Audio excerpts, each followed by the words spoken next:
তিনি মহিলাৰ চমৎকাৰ, ঈৰ্ষণীয় সফলতা অঞ্জলি অনিতা সংগীতাৰ। কোনে কয় আজিৰ যুগত মহিলা মানে ঘৰত সোমাই থকা সেইগৰাকী মহিলা, যি মহিলাই ঘৰৰ কাম বন কৰি, মহিলা মানে কেৱল ঘৰত কাম বন কৰি স্বামীৰ ওপৰতেই নিৰ্ভৰ কৰা সেইগৰাকী মহিলা নহয়। আজিৰ দিনত মহিলা নিজেই কৰিব পৰা, নিজেই স্বাধীনচেতীয়াকৈ আৰম্ভ কৰিছে বিভিন্ন ব্যৱসায়। অঞ্জলি অনিতা সংগীতা তাৰে এক উদাহৰণ। নাৰী মানে পাকঘৰ নহয়, নাৰী মানে এতিয়া স্বাধীন আৰু মুক্ত। এইগৰাকী অঞ্জলি শইকীয়া, লাহোৱাল ঘোঁৰামৰাৰ এইগৰাকী অঞ্জলিয়ে মাত্ৰ 10,000 টকা বন্ধন বেংকৰ পৰা ঋণ লৈছিলে আৰু 10,000 টকাৰ বন্ধন বেংকৰ পৰা ঋণ লৈ এতিয়া লাখ টকাৰ ব্যৱসায় কৰে এইগৰাকী অঞ্জলি শইকীয়াই। অঞ্জলি শইকীয়াই ঘোঁৰামৰাৰ চেলিঙিজান অঞ্চলত এখন গেলামালৰ দোকান খুলি এতিয়া নিজৰ লগতে পৰিয়ালটোকো পোহপাল দিবলৈ আৰম্ভ কৰিছে। নমস্কাৰ, মোৰ নাম অঞ্জলি শইকীয়া। মই প্ৰথম আৰম্ভণি আপোনাৰ 10,000 টকা লৈছিলোঁ। 10,000 টকালৈ মই সৰুকৈ আৰম্ভ কৰিছিলোঁ।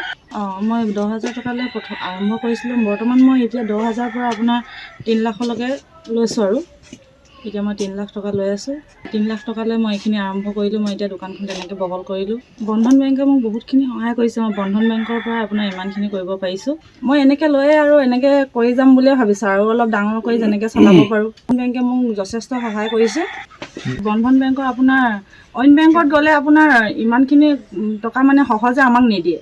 কাৰণ কি হ'ল মানে চাকৰি বাকৰি কৰা মানুহৰ ক্ষেত্ৰত সহজে আপোনাৰ বেংকত টকাটো পায়, কিন্তু বন্ধন বেংকে আমাক মানে কম ডকুমেণ্টছতে দিয়ে। আপোনাৰ যিখিনি দৰকাৰ মানে ভোটাৰ কাৰ্ড, পেন কাৰ্ড, আধাৰ অলপ ডকুমেণ্টছতে আমাক দিয়ে আৰু বিশেষ ইমান নিবিচাৰে। সেইটো কাৰণে আমি হয়তো ইমানখিনি টকা ল'ব পাৰোঁ আৰু লৈ মেলি ইমানখিনি কৰিব পাৰোঁ। কেৱল অঞ্জলি শইকীয়াই নহয়, এইগৰাকী সংগীতা গোৱালা বাউৰী। বন্ধন বেংকৰ পৰা 2014 চনতে 10,000 টকাৰ ঋণ লৈ আৰম্ভ কৰিছিল ব্যৱসায়। এতিয়া 2,50,000 টকাৰ ঋণ লৈ ঘোঁৰামৰা অঞ্চলত এখন আগশাৰী বিপণী খুলি এতিয়া স্বাৱলম্বিতাৰ পথ দেখুৱাইছে এইগৰাকী মহিলাই। কোনে কয় আজিৰ দিনত মহিলা দুৰ্বল বুলি? সাহস, সততা আৰু দৃঢ়তাৰ মনোবৃত্তিয়ে আজিৰ দিনত মহিলাক এইদৰে আগুৱাই আনিছে। তাতে সহযোগ কৰিছে বন্ধন বেংকেও। বন্ধন বেংক মানে যেন এতিয়া সহায়ৰ হাত আগবঢ়াই আহিছে প্ৰতিগৰাকী অসহায় ব্যক্তিক। যদি আৰ্থিকভাৱে দুৰ্বল হৈ আপুনি ব্যৱসায় প্ৰতিষ্ঠান গঢ়িব পৰা নাই, তেতিয়াহ'লে বন্ধন বেংকৰ জৰিয়তে ঋণ লৈ মনৰ আশা পূৰণ কৰিব পাৰে আপুনিও। নমস্কাৰ, মোৰ নাম শ্ৰীমতী সংগীতা গোৱালা বাউৰী। মই বন্ধন বেংকৰ পৰা প্ৰথমে যেতিয়া শুনিছিলোঁ তেতিয়া সোমালোঁ। তাত গৈ চালোঁ যে সাপ্তাহিকে দিয়া হৈছিলে আৰু ডকুমেণ্টছো কমকৈ দি কিনে আৰু আমাক লোন দিয়া হৈছিলে। তেতিয়া আমি প্ৰথমে লৈছিলোঁ 10,000। 10,000 পৰা সৰু মৰু দোকান এখন খোলা হ'ল। তাৰপিছত এনেকুৱাই আমাৰ চলি গ'ল আৰু লাহে লাহে আমি আগবাঢ়ি গ'লোঁ। তাৰপিছত লাষ্ট এইটো বছৰ, যোৱা বছৰ লৈছোঁ 250কৈ লৈছোঁ। তাৰপিছত এই খৰচত আমি ইমান ডাঙৰ দোকান এখন দিব পাৰিছোঁ। তাৰ কাৰণে আমি বন্ধন বেংকক আমি ধন্যবাদ জনাইছোঁ যে এই বেংকৰ লোন লোৱাৰ কাৰণে আমি বহুতখিনি আগবাঢ়ি গৈছোঁ। আগলৈ আমি তেনেকুৱাই লোন লৈ আৰু ইয়াত আৰু বেছি ডাঙৰ দোকান খুলিব পাৰিম বুলি আশা কৰি আৰু এনেকুৱাই চলি গৈ থাকক বুলি হেৰি কৰিছোঁ।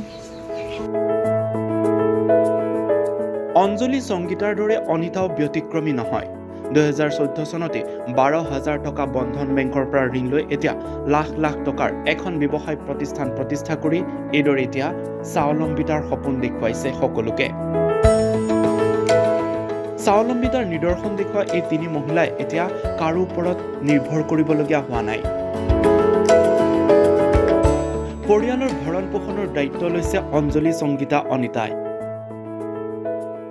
নমস্কাৰ, মই অনিতা চন্দ্ৰ কৈ আছোঁ। বন্ধনৰ পৰা বহুত সহায় পালোঁ। মই প্ৰথমতে মই নাজানো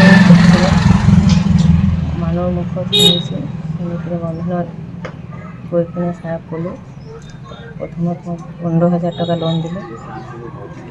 তাৰপিছত অলপ মাল সোমালোঁ মই তাৰপিছত আকৌ এনেকুৱা লৈ সি 2.5 লাখ টকা লোন লৈ মই বিজনেছটো চলাই আছোঁ, বহুত আগবঢ়াই আছোঁ।